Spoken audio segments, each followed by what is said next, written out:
TCS प्रकरणामध्ये तुम्ही आता एसआयटी गठीत व्हावी अशी मागणी मुख्यमंत्र्यांकडे केलेली आहे. तुम्ही स्वीकारली का काय?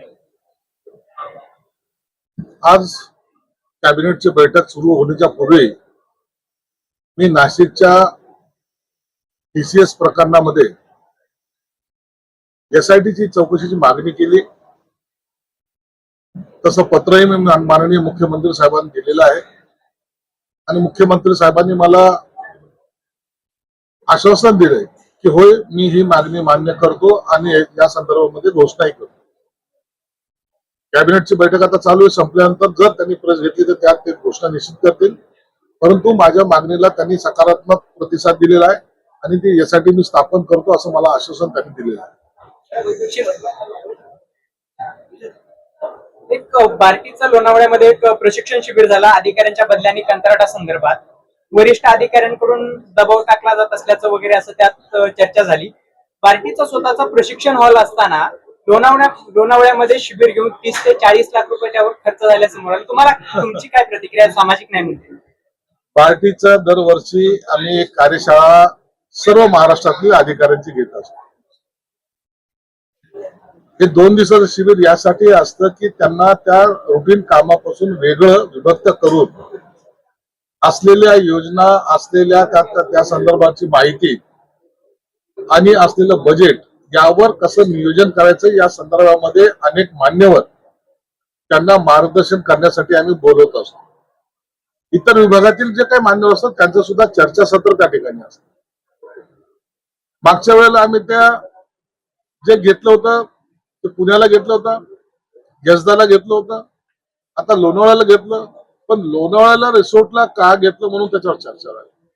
400 अधिकाऱ्याचा 2 दिवसाचा मुक्काम करणे, त्यांची जेवणाची व्यवस्था करणे, राहण्याची व्यवस्था करणे, मला वाटतं 20 लाखाचा खर्च यासाठी फार काही मोठा केलेला नाही आहे.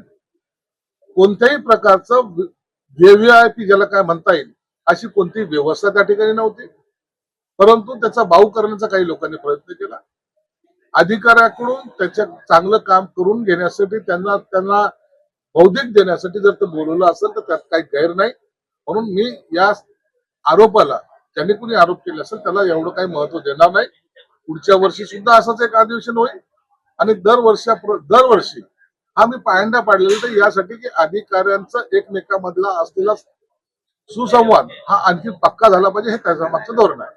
नरेंद्र मोदी यांच्या आव्हानानंतर सगळेच मंत्री जे आहेत त्यांनी अंबादास दानवे असं म्हणतात की अनेक जण जे आहेत ते फ्लाईट घेत आहेत, नौटंकी नाटकबाजी जी आहे ती. विरोधी पक्षाने काय बोलावं याला काही अर्थ नाही. नौटंकी करणार आहेत. आता उद्या उद्धव ठाकरे हे कोणत्या गाडीने जाणार एकदा पाहू तर द्या आम्हाला. पंतप्रधानांनी दिलेल्या आव्हानाला प्रतिसाद सकारात्मक प्रत्येकाने दिलाय, याचं अभिनंदन केलं पाहिजे.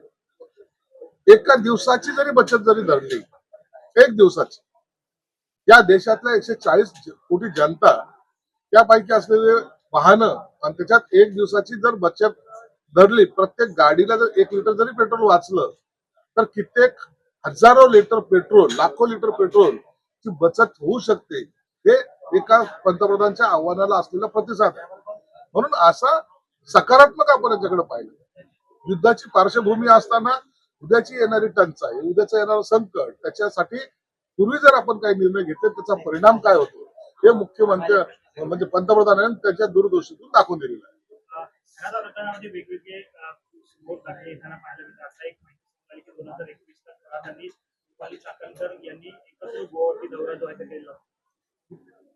खरात प्रकरणामध्ये अनेक आणखी पुरावे समोर येण्याची शक्यता आहे. 10 गुन्हे आता पण त्याच्यावर नोंद झालेले आहेत. एका गुन्ह्यापासून झालेली सुरुवात 10व्यावर आलेली आहे. हे गुन्हे आणखी वाढण्याची शक्यता सुद्धा आहे. काही ठिकाणी पोलिसांना सुमोटो गुन्हे दाखल करून घ्यावे लागणार आहेत. कारण की जो फसलेला आहे, जो अडकलेला आहे, तो स्वतःहून फिर्यादी व्हायच्या मनस्थितीत काही ठिकाणी नाहीये. या सगळ्या बाबीचा विचार करून खरात प्रकरण हा गंभीरतेने सरकारने घेतलेला आहे आणि खरात आता जेलमधून बाहेर सुटणार नाही असं एकंदरीत परिस्थिती. सर, पंतप्रधान नरेंद्र मोदींनी इंधन बचतीचं आव्हान केले. त्यांच्या देशामध्ये त्या विभागाच्या वसतिगृहामध्ये हजारो विद्यार्थी राहतात. त्यांचं पुढं म्हणजे काय, त्यांना म्हणजे शिक्षण त्यांचं आता पुढचं कसं होणार? हॉस्टेलमध्ये स्थानिक करणार की त्यांना हॉस्टेल सामाजिक न्याय विभागाच्या हॉस्टेलमध्ये वेळोवेळी इंधन पुरवठा होणार का? माझ्या सामाजिक न्याय विभागामध्ये कोणत्याही प्रकारचं कुणालाही विद्यार्थ्याला अडचण येईल असं कोणतेही काम आम्ही करणार नाही.